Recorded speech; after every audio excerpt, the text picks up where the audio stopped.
Acts 2, verse 36. Therefore let all the house of Israel recognize beyond all doubt that God has made him both Lord and Christ Messiah, anointed this Jesus whom you crucified. Be real careful about distancing yourself from this crowd in that way. Martin Luther basically said, don't try to deny that you killed Christ. You are walking around with the nails in your pockets. We are all guilty of having killed Jesus. In Isaiah 53, Isaiah looks into the future at the suffering Messiah, and he says, literally, he says, he was pierced through from our transgressions.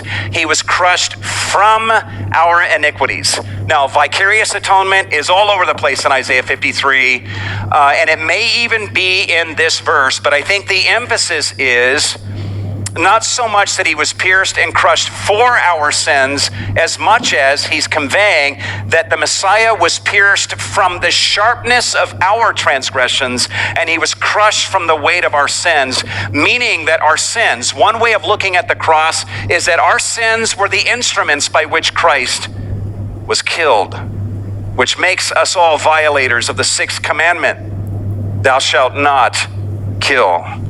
And suddenly we now see sin in a different light.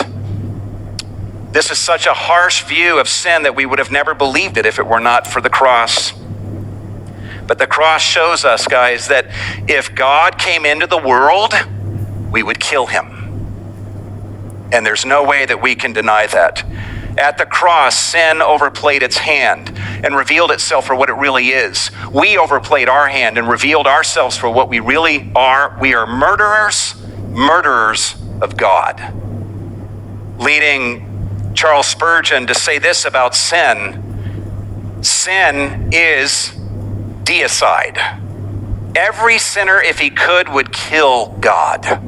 Sin in its essence is the murderer of Emmanuel, God with us. I would imagine in a room this size, somebody in this room this week, in a private moment when no one was looking, went on the internet and looked at pornography. How could you do that? The only way you could bring yourself to do that is you had to put God out of your mind, right? You had to stop thinking about him and put him out of your mind and say with the fool, no God. No God. And for 10, 15 minutes or however long, you pretended there was no God. You killed him. That is the heart murder of God. What the cross shows us is that the very DNA of sin is the murder of God.